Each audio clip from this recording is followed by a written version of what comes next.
Irmãos, abramos nossas Bíblias no segundo livro dos Reis, no capítulo de número 13. Segundo livro dos Reis, capítulo 13, nós faremos a leitura do versículo 10 ao versículo de número 25.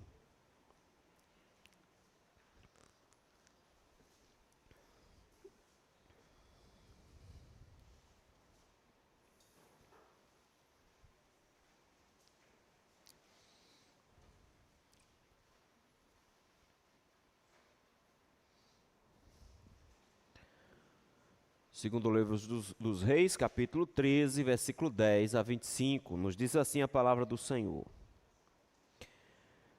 No 37º ano de Joás, rei de Judá, começou Jeoás, filho de Jeoacás, a reinar sobre Israel em Samaria, e reinou 16 anos. Fez o que era mal perante o Senhor, não se apartou de nenhum dos pecados de Jeroboão, filho de Nebate, que fez pecar a Israel, porém andou neles. Quanto aos mais atos de Joás e a tudo o que fez, e ao seu poder, com que pelejou contra Amazias, rei de Judá, porventura não estão escritos no livro da história dos reis de Israel? Descansou Joás com seus pais, e no seu trono se assentou Jeroboão. Joás foi sepultado em Samaria, junto aos reis de Israel.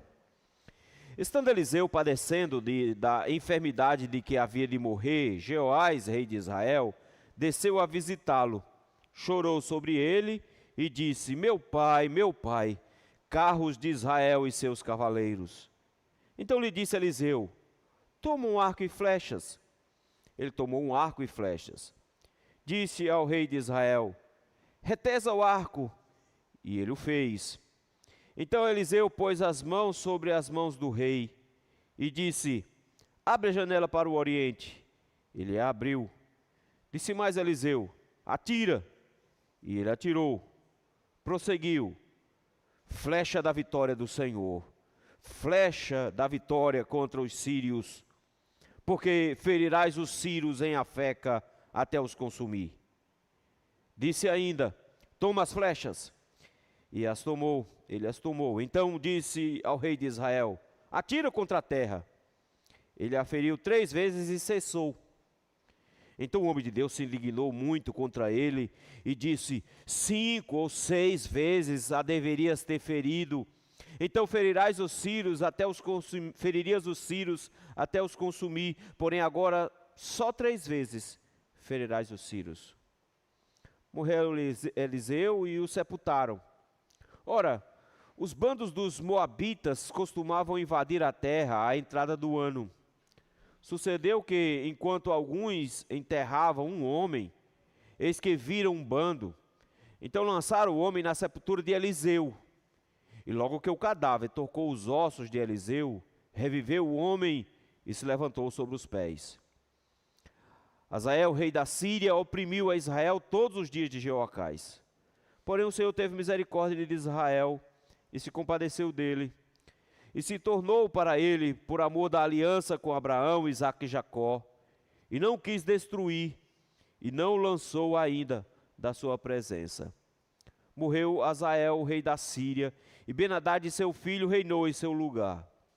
Jeoás, filho de Joacás, retomou as cidades das mãos de Ben-Hadad, que este havia tomado das mãos de Jeoacás, seu pai, na guerra. 3 vezes Jeoás o feriu e recuperou as cidades de Israel. Vamos orar? Senhor, humildemente nos colocamos diante da Tua presença, Senhor, primeiramente reconhecendo que somos pecadores, que os nossos pecados são graves e ofendem gravemente a Tua santidade. Senhor, que vergonha nós temos ao nos aproximar de Ti, por sabermos que o Senhor, que é santo, sente ojeriza pelo pecado que contempla em nós. Por isso, Senhor, nós te pedimos misericórdia e graça. Perdoa-nos, ó Senhor, os pecados, limpa-nos de toda injustiça, Senhor, para que, uma vez purificados pelo Senhor, estejamos aptos a ouvir a Sua voz. Como uma brasa que sai do altar e toca aos lábios. Senhor, purifica nossas mentes, limpa-nos, para que estejamos, ó Senhor, prontos a ouvir o Teu clamor, a Tua voz, e não a ouvirmos de maneira displicente. Teu povo aqui reunido, Senhor, todos nós, precisamos ouvir o Teu querer, a Tua instrução. Por isso fala conosco nessa manhã, meu Deus. Nós te rogamos isso, no nome santo de Cristo Jesus. Amém. Tão perigoso e angustiante, uma das maiores tragédias que pode acontecer na vida do cristão, tão perigoso quanto o Senhor retirar a sua palavra, é o povo de Deus ficar indiferente à palavra. Tão perigoso quanto o Senhor não mais falar com o seu povo, é o povo de Deus ouvir e simplesmente ignorar a palavra do Senhor. Tiago nos escreve em sua carta o perigo de ser ouvinte negligente, de passar anos na igreja, de passar anos ouvindo pregação, mas simplesmente para que a voz do Senhor entre por um lado e saia pelo outro, e a pessoa simplesmente ignore completamente a palavra do Senhor. Nesse sentido, meus irmãos, é misericórdia divina continuar nos falando. Porque em muitos aspectos, mesmo fazendo ouvidos de mercador, Deus insistentemente continua a nos falar, domingo após domingo, culto após culto, pregação após pregação. Essa insistência do Senhor, meus irmãos, às vezes encontra frieza por parte da igreja, às vezes encontra indiferença por parte da igreja, mas uma das coisas mais bonitas que tem é o Senhor insistindo que Ele continue a falar. Essa palavra do Senhor permanecendo viva e continuando a insistir. É sobre isso que o texto que nós acabamos de ler vai tratar. O texto, meus irmãos, está encerrando os grandes personagens que nós tivemos no início do livro. Primeiramente, Elias e Eliseu lá atrás, se organizando para ser a palavra do Senhor. O livro começou justamente nisso. Eliseu se tornando substituto de Elias, mas Acabe continuou não ouvindo.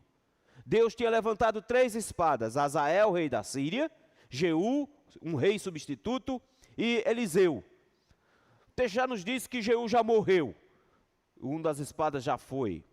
Nós já vimos no texto passado que Azael também, aqui o texto já faz referência a Azael, mas já diz que o que aconteceu é que agora quem está reinando já é o filho dele chamado Ben-Hadad.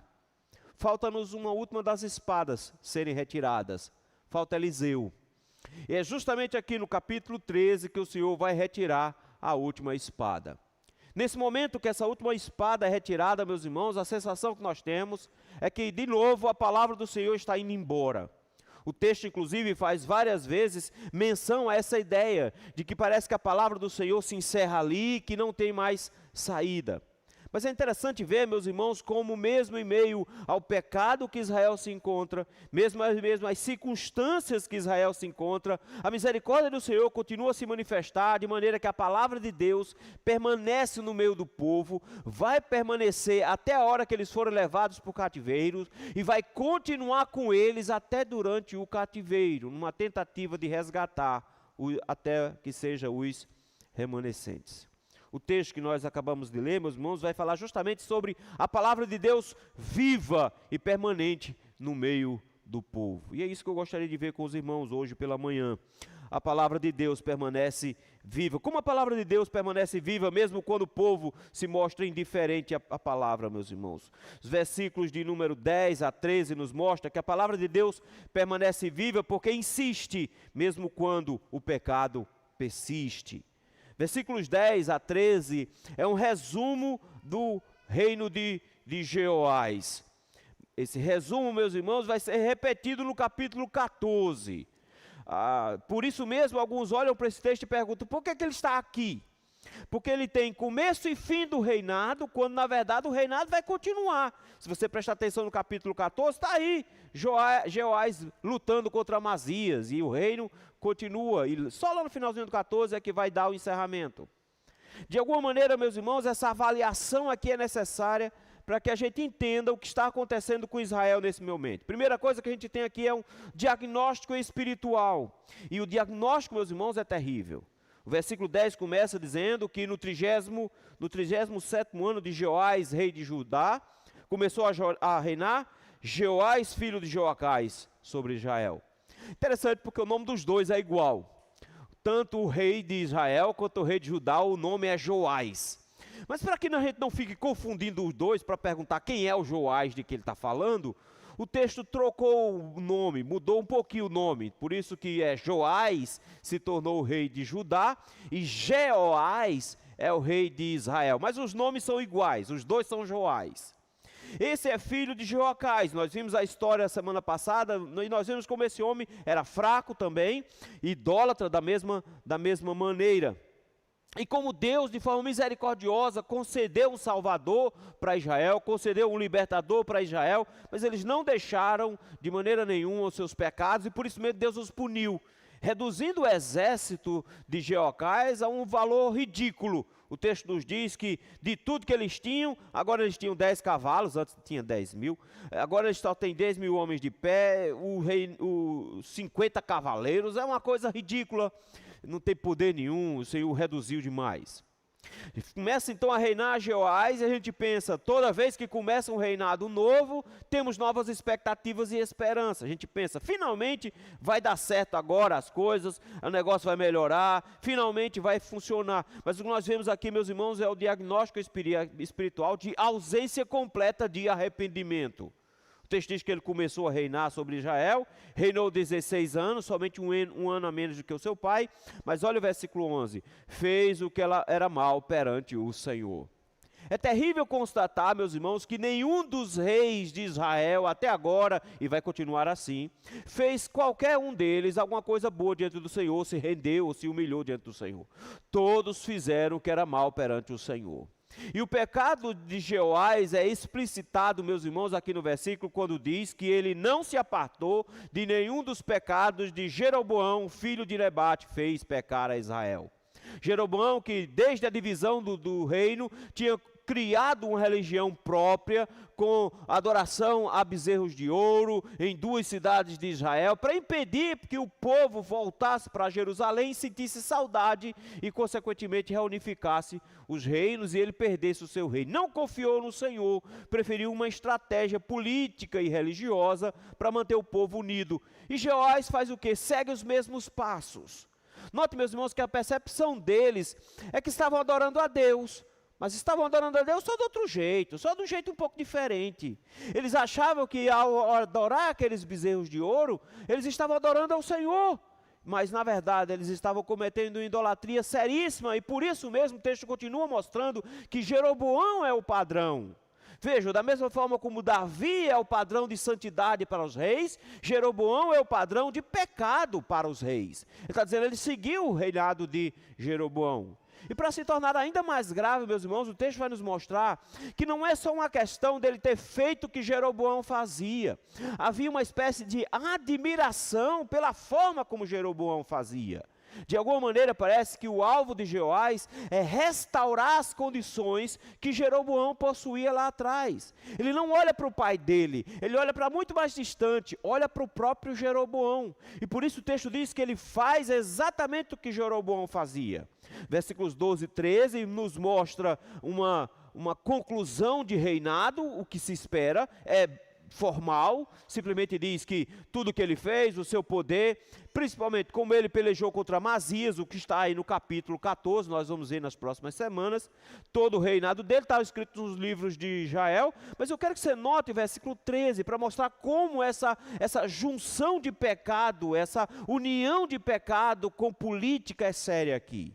Ele olha para Jeroboão como um padrão, e por isso o texto diz que descansou Jeoás com seus pais, e no seu trono se assentou Jeroboão. Interessante, porque na hora de escolher o nome do filho, ele escolhe alguém a quem ele admira. No momento de escolher o nome do filho, ele coloca o nome do filho, o nome do rei que iniciou o pecado. Ele não só pratica o pecado que Jeroboão praticava, ele tem admiração pela forma como Jeroboão se portava, a ponto que o nome do filho dele é o nome do primeiro rei de Israel, é o nome de Jeroboão. Começará a reinar então Jeroboão II. O texto nos mostra, meus irmãos, que não importa quanto a palavra de Deus esteja sendo pregada, se o povo de Deus insiste, persiste em pecado, nós precisamos lembrar de que Deus mesmo falando, esse pecado pode se alastrar. Nesse sentido aqui, meus irmãos, o Senhor não ter destruído a Israel, não é sintoma de que o Senhor estava provando Israel, pelo contrário, era alvo da misericórdia e da paciência de Deus. Deus, com muita longanimidade, estava suportando o povo, mas note, eles não conseguem escutar a Deus. Deus está proclamando contra esse reinado desde Jeroboão. Deus mandou um profeta para dizer que não aceitava, mas Jeroboão insistiu. Deus tem mandado o profeta, levantou Elias para dizer que não aceitava, e eles insistiram. Deus levanta Eliseu para dizer que não aceitava, e eles insistiram. Mas não adianta, eles continuam no pecado, como se o fato de que Deus não tivesse feito uma coisa mais grave com eles, logo Deus não está nem se importando com isso. Não podemos confundir, meus irmãos, a paciência de Deus com a aprovação de Deus. Não é porque Deus não mandou um raio em cima de determinadas igrejas, não é porque Deus trancou a porta e queimou todo mundo dentro de uma adoração falsa, que Deus simplesmente aprova aquele tipo de adoração. Não é porque uma igreja consegue encher um estádio, que Deus está gostando do estádio cheio. Precisamos entender isso, que o nosso pecado, ele nos cega a tal ponto de não enxergarmos que Deus não o aprova, mas a misericórdia de Deus é tão grande que Deus continua dizendo, não é assim que eu quero. A palavra de Deus não se cala, mesmo quando o povo de Deus permanece em pecado, ela permanece viva. Nesse sentido, meus irmãos, a palavra de Deus permanece viva, mesmo quando é tratada com indiferença religiosa, do versículo 14 ao versículo de número 19. O texto agora vai relatar um evento que aconteceu entre Jeoás e Eliseu. E a história a partir de agora, meus irmãos, se torna bem triste, porque da última vez que Eliseu apareceu, foi lá no capítulo 9. Faz muito tempo que ele não aparece. Desde o capítulo 9, ele apareceu lá, mandando que os seus servos fossem ungir a Jeú. Mas daí para cá, ele não apareceu mais. E quando ele reaparece, no versículo número 14, a informação que nós temos é horrível. Ele está doente agora. Mais de 60 anos de ministério, ele já fez o que tinha para fazer, já está bem idoso, e aí o texto nos diz que ele tem uma enfermidade. O texto não se preocupa em dizer, primeiro, que tipo de doença é. No texto não diz que doença ele pegou. O texto só diz que essa doença veio para ele morrer mesmo. Então a doença era uma doença para a morte. Segundo lugar, o texto não diz onde ele está. Nós não temos informação do local onde ele se encontra. Nós nem sabemos o lugar onde ele morreu, nem onde ele foi enterrado. Essa informação não é importante. Porque o importante, meus irmãos, aqui é um encontro que aconteceu durante essa enfermidade. E aí nos surpreende. Porque o Jeoás, que é adorador de bezerro de ouro, que é idólatra, que é admirador de Jeroboão, vai visitar Eliseu. E você nota, meus irmãos, que a percepção religiosa dele é completamente distorcida. No final das contas, o que nós vemos, meus irmãos, é que o rei começa a buscar a Deus, pela pessoa de Eliseu, de uma forma equivocada, porque o problema é que eles estão num aperto. O que aconteceu é que o pai de Jeoacás, tinham deixado um exército pífio. E o exército da Síria continuava insistindo em anexar o território a eles. Então eles continuavam as batalhas, as guerras. Então Jeoás está numa situação difícil. Não tem um exército que preste e está diante do inimigo sendo derrotado. E agora, para piorar, a última esperança que ele tinha de Deus no meio do seu povo era Eliseu. E o que acontece? Eliseu está morto. Mais do que uma visita social, uma visita pastoral, o que ele está fazendo aqui é uma visita desesperada.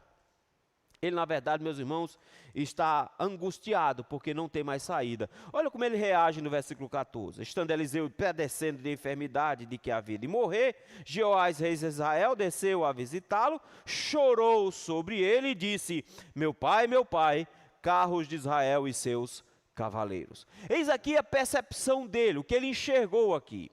Essa frase é a mesma frase que Eliseu disse quando viu Elias sendo levado aos céus. No momento em que Elias estava sendo arrebatado, o desespero de Eliseu foi exatamente o mesmo. A palavra de Deus foi embora.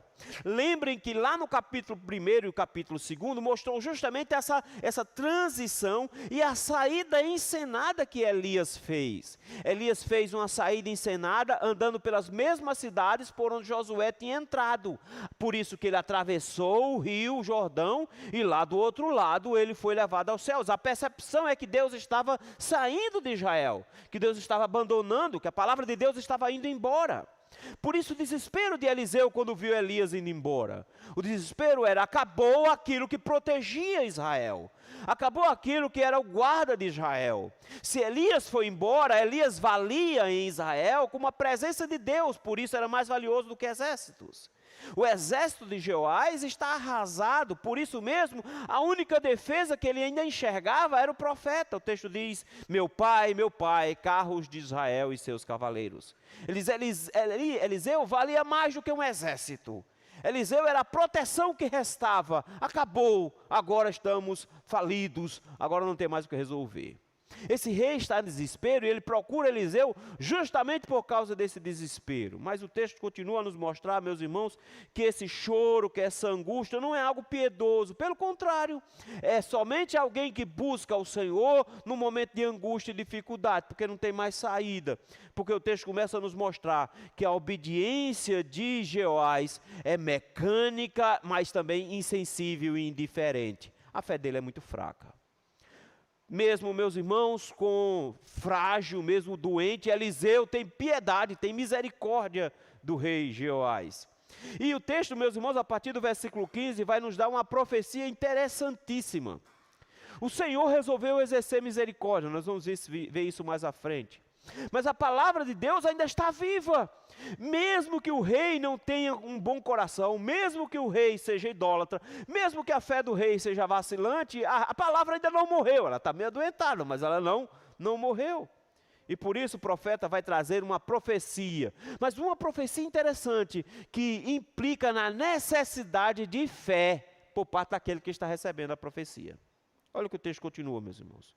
O texto diz assim, Eliseu disse, toma um arco e flechas. Ele tomou o arco e flechas. A partir de agora é interessante como Jeoás é bom de cumprir ordem. Ele só faz o que manda. E ele cumpre a ordem específica. E o texto fica assim, ó.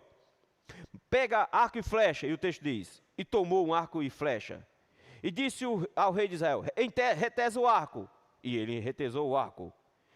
Note, o texto fica dizendo, Elias diz, faça isso, e ele faz. Faça isso, e ele faz. Na verdade, aqui é uma imagem interessante. Porque arco e flecha era sempre sinal da vitória do Senhor. Era sempre a forma como o Senhor ilustrava que ele estava vencendo. Porque flecha, meus irmãos, não é um instrumento que você tem tanto controle assim. Por isso que a flecha era lançada ao vento e pegava onde desce. Mas nós já vimos como ela pega a certeira quando Deus quer. Então coloca-se o arco, interessante, porque o texto diz que quando ele pegou o arco e a flecha, Eliseu colocou a mão sobre a mão dele.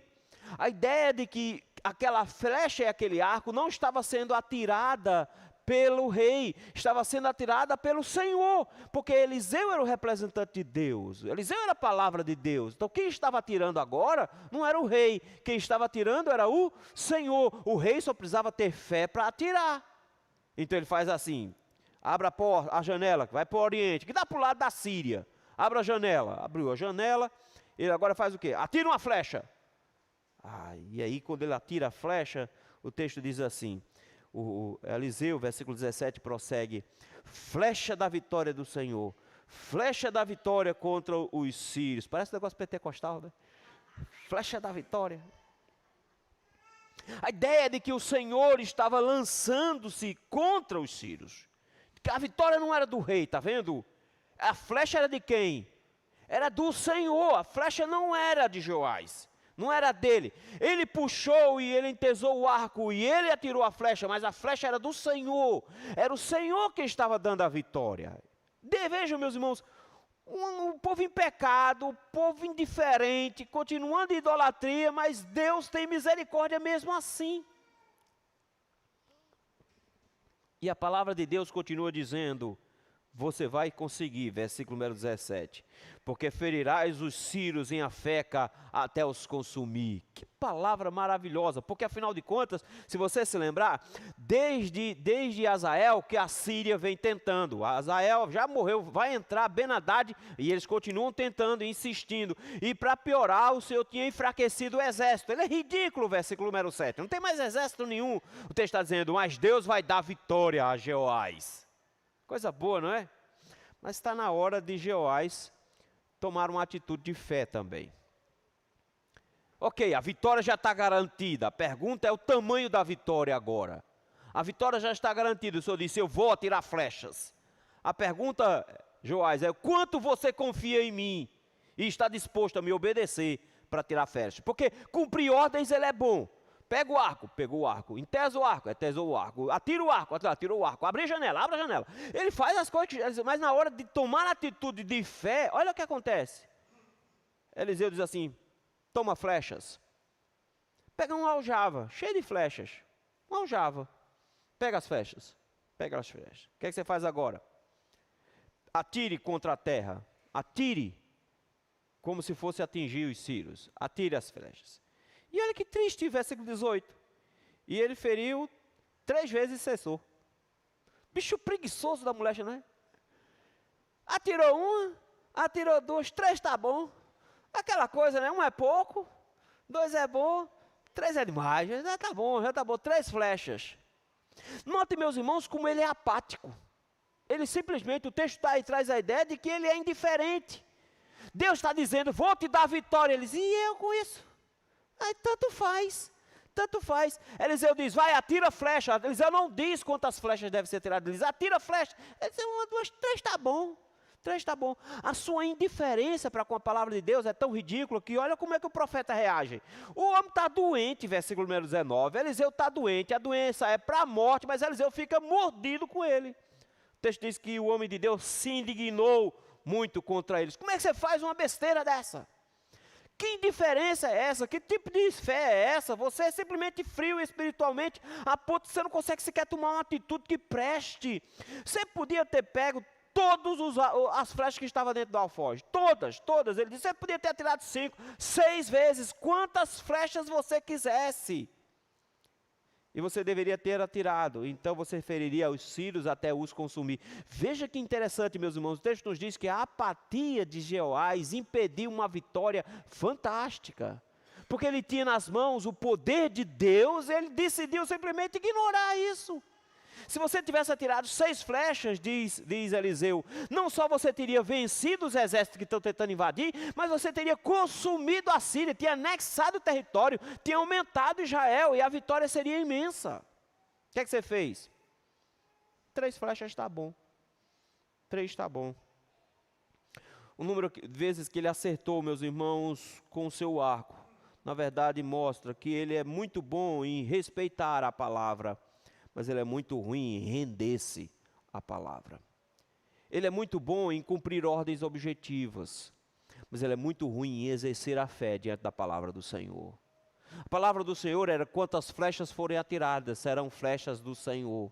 Eliseu nem sequer deu um número, ele podia ter atirado quantas ele quisesse, mas do nada o texto nos mostra que ele não tem fé suficiente para se render à palavra de Deus.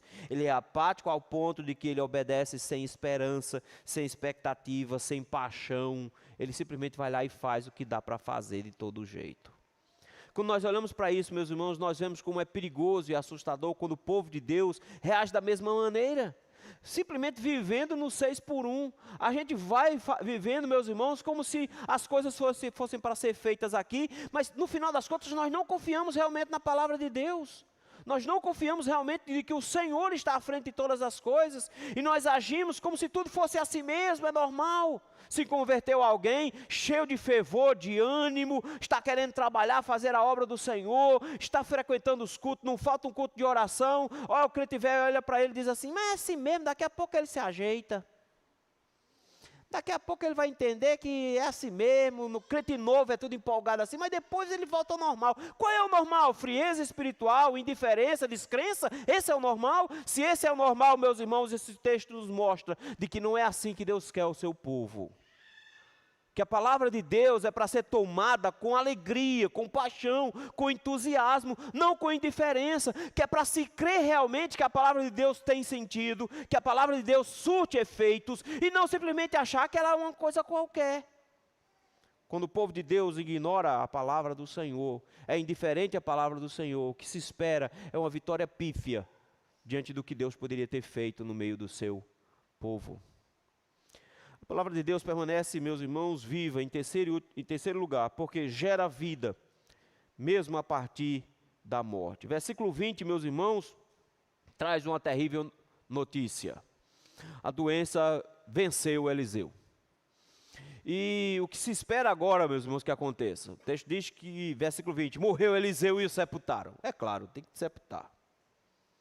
Só que morrendo Eliseu, a ideia é de que morreu a palavra. E agora fica a pergunta, ok, eram só 3 flechas, mas eram 3 flechas? Será que a vitória do Senhor vai manter-se? Será que a palavra do Senhor vai se manter? Afinal de contas, morreu a palavra do Senhor em Israel. E o que vai acontecer agora? Parece, meus irmãos, que a imagem é de um rei que está desesperado pensando, será que por um acaso Deus vai cumprir a sua promessa? Porque Eliseu morreu.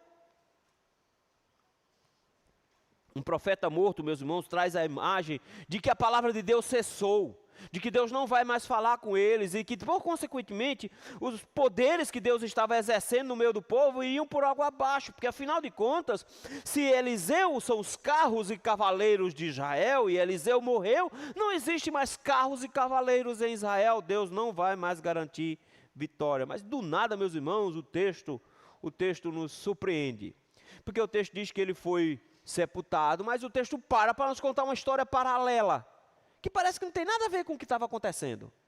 Porque o que vinha acontecendo? O reino de Israel de novo afundado em pecado e simplesmente indiferente à palavra. Deus trazendo uma palavra do profeta, mas o rei apático, não presta atenção, não se preocupa com a palavra de Deus, nem obedece de forma concreta. Do nada o texto para contar uma história que aconteceu com os ossos de Eliseu. O texto nos diz que os moabitas todo ano invadiam a terra. Eram saqueadores, meus irmãos. Todo ano, na época da colheita, eles vinham e roubavam o que podia roubar. Isso já vem acontecendo, meus irmãos, há muito tempo. Se vocês estão lembrados, desde a época dos juízes isso acontecia. Quando dava a colheita, eles invadiam, roubavam tudo e fugiam. Ladrão é ladrão, não mudou de maneira nenhuma nos últimos milênios. O texto nos diz que os moabitas invadiam. E por que essa informação é importante? Que todo início de ano eles invadiam, porque era a época da colheita e sempre tinha esse tipo de ataque. E eram ataques extremamente violentos. Eram bandos grandes, bem armados, e eles entravam para roubar tudo, para levar tudo. E o texto nos diz, meus irmãos, que Eliseu já tinha sido morto, estava enterrado, e nesse dia tinha um outro velório, versículo número 21. O texto não se preocupa em dizer que lugar era esse, nem quem eram as pessoas, só diz que tinha mais um defunto e o pessoal estava enterrando o defunto. Quando a maneira deles enterrarem, meus irmãos, era um pouco diferente da maneira como a gente faz. A gente bota caixão, na verdade o judeu enterra no chão. Então eles lavavam o corpo, perfumavam o corpo, enrolavam num pano e colocavam no chão e jogavam a terra em cima. Então não tinha uma maneira rebuscada de fazer. Eles não embalsamavam, por exemplo, então o corpo ficava lá. Às vezes achavam uma toca, uma gruta, alguma coisa assim, ou cavavam um lugar assim, e enterravam naquele lugar ali e fechavam, como aconteceu, por exemplo, com Cristo, que estava lá escavada na pedra, só fechada com outra pedra na porta. Era assim que era a sepultura de Eliseu. O texto diz que eles estavam fazendo sepultamento, estavam fazendo o enterro. Lembre-se que os enterros naquela época não demoravam uma semana, o camarada morreu, já estava enterrado, então não dava nem tempo de esfriar o corpo. Lembre-se de Ananias e Safira. O marido foi enterrado, a mulher nem soube que ele tinha sido enterrado, então era tudo feito muito, muito rápido. Então você não cavava a cova para levar o defunto, você levava o defunto para cavar a cova. Era muito simples o negócio. Se enrolava o defunto e levava. E foi isso que eles fizeram com esse homem. Levaram o coitado para enterrar, só que ele deu azar 2 vezes. Além de ter morrido, o dia do enterro dele foi bem tumultuado, porque o texto nos diz que no momento que ele estava sendo sepultado, veio a invasão dos moabitas e entraram em Israel um bando. E agora o que é que faz com o defunto, gente? A agonia agora é ter um monte de gente enterrando o homem, chegou um bando de ladrão, vai matar todo mundo, vamos ficar com o defunto na mão? Deixaram o defunto e correram. É óbvio que iam fazer isso, mas é interessante que eles não deixaram o defunto no relento, pelo menos isso. Primeira cova que encontraram, jogaram o defunto. E adivinha de quem era a cova? De quem era a cova? O texto nos diz que eles lançaram na sepultura de Eliseu. Lançaram na sepultura de Eliseu. E aí eu não sei se esse homem que tinha morrido teve sorte ou teve azar.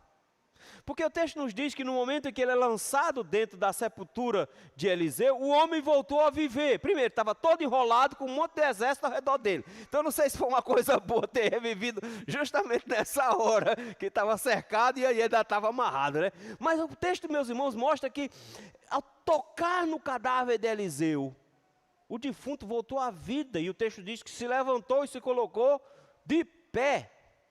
De pé. O texto não diz o que aconteceu com esse homem depois. Não diz se o bando se assustou com o defunto ficando de pé e foi embora. Ou se mataram ele de novo. O texto não se preocupa em dizer isso. Porque o ponto aqui é, a palavra de Deus não morreu junto com Eliseu. Mesmo que a palavra, meus irmãos, tenha parecido morrer quando Eliseu morre, o sinal revela de que a palavra de Deus continua viva, mesmo quando o profeta morre. O poder que estava lá em Elias, lá atrás, e que foi dado a Eliseu, e que como Eliseu tinha ressuscitado alguém, da mesma forma Elias faz isso, e Elias faz isso morto. Porque os ossos de Eliseu fizeram isso. Não é para ficar procurando o osso para fazer milagre não, meus irmãos. Mas isso aqui é simplesmente para mostrar que Deus não morreu junto com o profeta. Isso aqui é importantíssimo, porque pregadores da palavra vêm e vão. Eles vêm e vão. Nenhuma igreja pode se achar dependente de um pregador da palavra, porque ele vem e ele vai. Nenhum de nós, meus irmãos, nos agarramos a um pregador, o líder máximo que vai sustentar a igreja, porque só Cristo é o líder máximo. Nesse sentido aqui, não tem como se confiar. Mas o texto nos mostra que não interessa quais sejam os pregadores que estejam passando. A palavra de Deus permanece viva, então ela não depende da vitalidade humana para funcionar. Ela não depende da força humana, porque a palavra de Deus está presente no meio do seu povo, independente da circunstância, independente do profeta ter morrido ou não, a palavra de Deus está valendo. O que o Senhor estava dizendo era, não interessa se Eliseu morreu, Deus continua vivo e vai cumprir a sua promessa, Deus vai cumprir a sua palavra. Deus está presente e faz com que a vida brote em meio a uma sepultura, somente para cumprir a sua palavra. Em último lugar, meus irmãos, a palavra de Deus permanece viva, porque ela é sustentada pela fidelidade da aliança.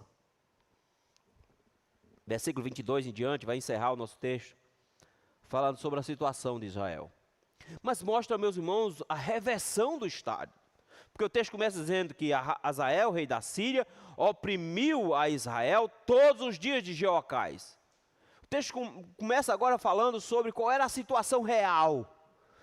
Todos os dias de Jeoacás foram debaixo da opressão de Hazael. E por isso mesmo o exército estava em frangalhos, as cidades estavam destruídas, perderam cidades, a situação estava bem difícil. Eles estavam sendo oprimidos, mas o versículo 22, meus irmãos, é uma reviravolta imensa, porque para mostrar, meus irmãos, de que o Senhor vai cumprir a sua palavra, que a palavra de Deus não cai por terra. Porém o Senhor teve misericórdia e se compadeceu dele e se tornou para ele. Eu quero que você note uma coisa interessante aqui. Quantas pessoas se arrependeram para que Deus fizesse isso? Que momento o rei, filho de Jeoacás, se arrependeu para que isso acontecesse? Qual foi a mudança que aconteceu em Israel para que Deus pudesse exercer agora o livramento e salvar Israel do aperto que eles estavam passando? Não mudou nada. Não mudou nada. Mas da mesma forma como a palavra do Senhor permanece viva, mesmo quando os homens insistem em seus pecados. Da mesma forma, meus irmãos, como Deus manifesta a sua palavra, mesmo para homens que são mal ouvintes, mesmo para homens que obedecem de forma fraca.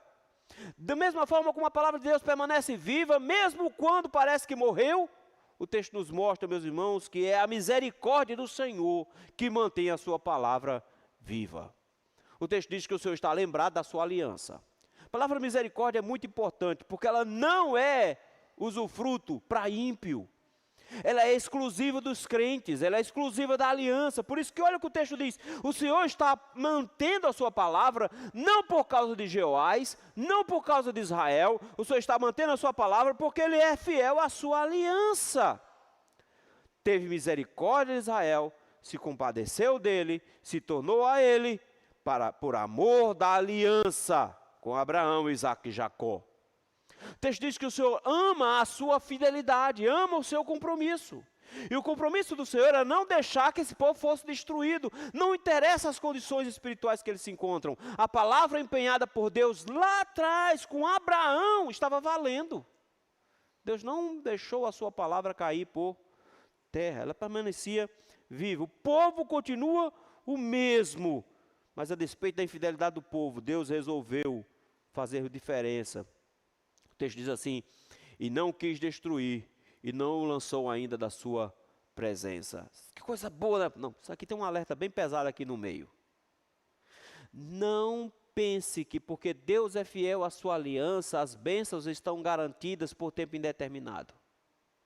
Porque o texto faz assim, ó: não quis destruir, e não o lançou ainda da sua presença. Sabe por que ainda? Porque Ele vai lançar mais à frente. Porque tem limite a paciência do Senhor. Tem limite. O que nos faz assustados aqui é o Senhor dizendo: não importa qual seja a condição, eu vou manter a minha palavra. Minha palavra não cai por terra, ela permanece fiel, mas no final das contas eu sou fiel à minha palavra, à minha promessa. Não tem esse negócio que eu não morrerei enquanto não se cumprir em mim tudo que Deus sonhou para mim. Meu irmão, deixa eu dizer um negócio para você: Ele não te prometeu nada, a não ser que se você crer, você vai para o céu, ponto. Se você vai ter uma vida feliz ou atribulada aqui na terra, não faz a menor diferença. Ele não te prometeu vida boa. Afinal de contas, quem prometeu que daria tudo se prostrado adorasse, não foi ele, foi Satanás. Se bem que teve um dia desse que o pessoal colocou esse versículo no Facebook e o pessoal começou: amém, eu recebo. Não foi Deus que prometeu isso, mas Ele prometeu salvação. E no final das contas, o texto diz: e por causa da aliança e do amor que Ele tem pela aliança, Ele resolveu não lançar da sua presença. Versículo 24 e 25 é para provar isso.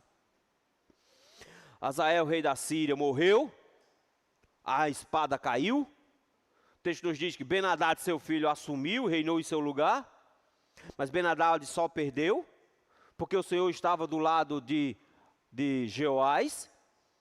E aí o texto nos lembra que o problema foi Jeoás, porque Jeoás, filho de Jeocás, retomou as cidades das mãos de Ben-Hadad, que haviam tomado das mãos de Jeocás, ou seja, tudo que Jeocás perdeu, Jeoás recuperou na guerra. Mas olha como é que termina o texto: 3 vezes Jeoás o feriu e recuperou a cidade de Israel. Só o suficiente para tomar aquilo que havia perdido. Por quê? Só 3, e se Deus disse que só era 3 mesmo, porque foi tudo que Ele lançou, Deus está cumprindo a sua palavra, Deus está sendo fiel à sua aliança, tendo misericórdia do seu povo. O texto, meus irmãos, nos mostra que nossa esperança não está baseada na nossa constância de fé, mas está baseada justamente na fidelidade de Deus em nos sustentar. E por isso mesmo o texto nos aponta, meus irmãos, para um rei muito maior, e para uma verdade muito maior. Na verdade, o texto nos aponta para a palavra eterna de Deus, o verbo que se fez carne.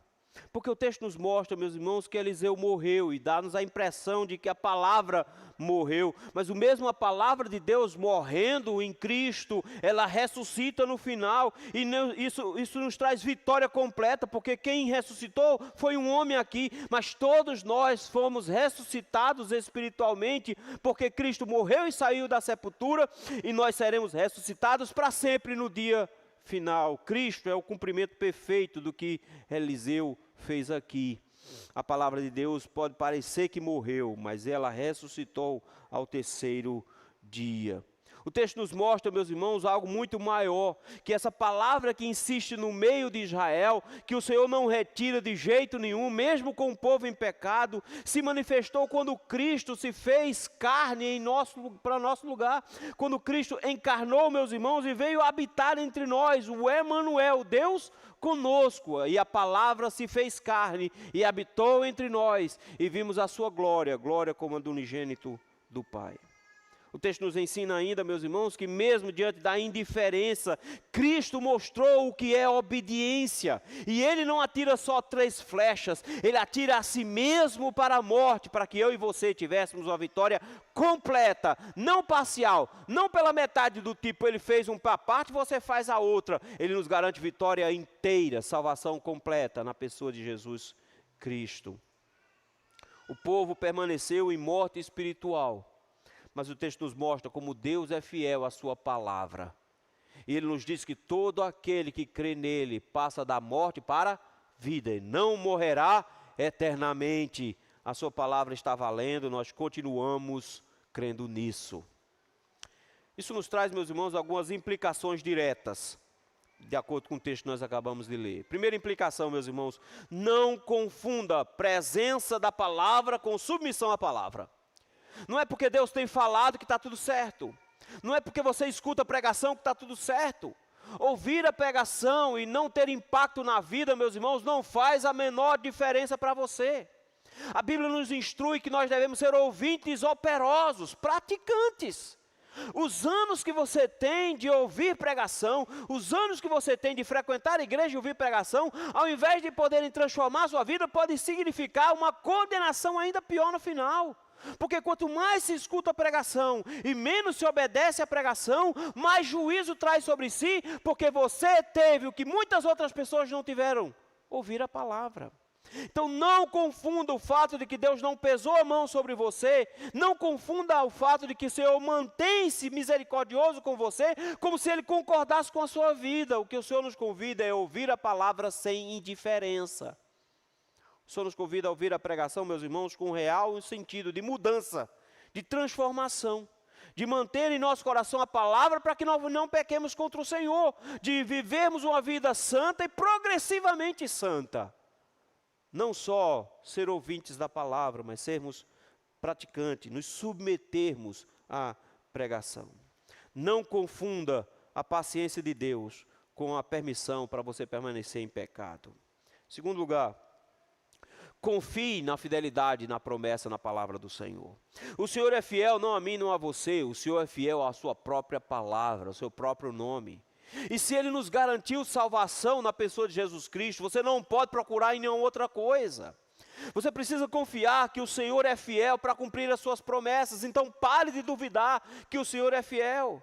Primeiro, pare de duvidar que o Senhor pode te perdoar. Ah, mas eu fiz muita coisa errada, pastor, eu não me perdoo. Porque você acha que é melhor do que Deus. Você acha que é mais santo do que Deus, que é mais justo do que Deus. Você é o bonzão, você é o cara bom. Deus, meus irmãos, é misericordioso e garantiu que nos perdoa. Ele nos garantiu que se confessarmos os nossos pecados, Ele é fiel e justo para nos perdoar os pecados e nos purificar de toda a injustiça. Então confie na palavra do Senhor e descanse o teu coração. O seu pecado passado foi apagado, o Senhor já perdoou tudo, não vai lançar nunca mais na tua cara, não interessa o que você fez. Se Satanás quiser te acusar de alguma coisa, lembre para ele que ninguém tentará acusação contra os eleitos de Deus, é Deus quem os justifica. Então confie na palavra do Senhor.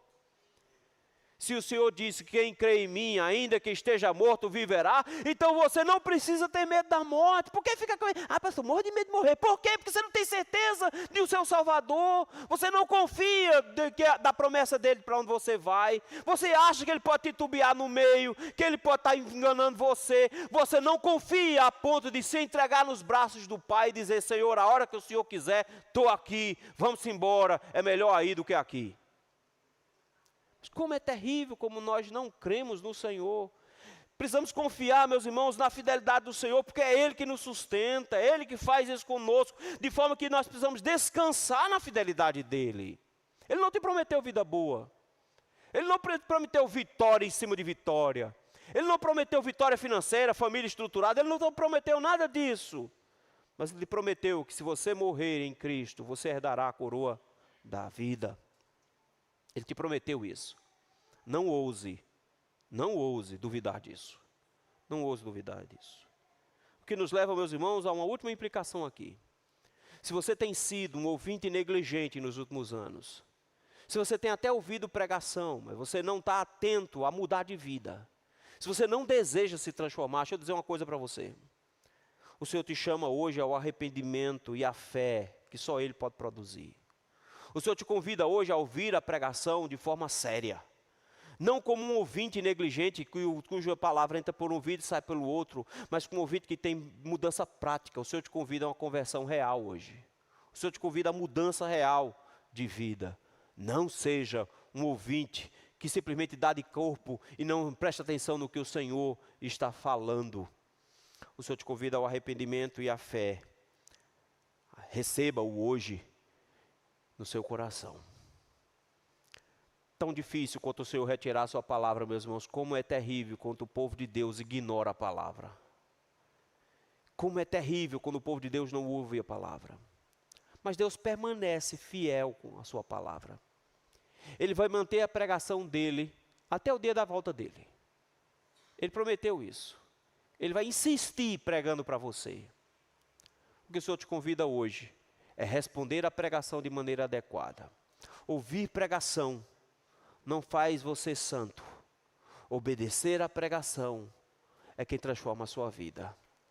O Senhor te convida hoje a não ser um ouvinte negligente, mas um operoso praticante. Que Deus nos dê graça para que possamos ouvir a palavra do Senhor com fidelidade. Obrigado, Senhor, por nos fazer um alerta hoje, porque nós ouvimos tanto pregação, Senhor, mas às vezes nós ouvimos com o coração errado. Às vezes nós queremos conhecer mais, então nós ouvimos por curiosidade. Às vezes nós ouvimos com um coração crítico para escolher quem é o melhor pregador, com melhor oratória, com melhor capacidade interpretativa, com melhor curiosidade, criatividade. Nós ouvimos a pregação, Senhor, de maneira negligente, só por estar presente, mas com a mente muito longe daqui, pensando em panelas sujas, em carros para consertar, em serviço de amanhã, em ônibus para pegar.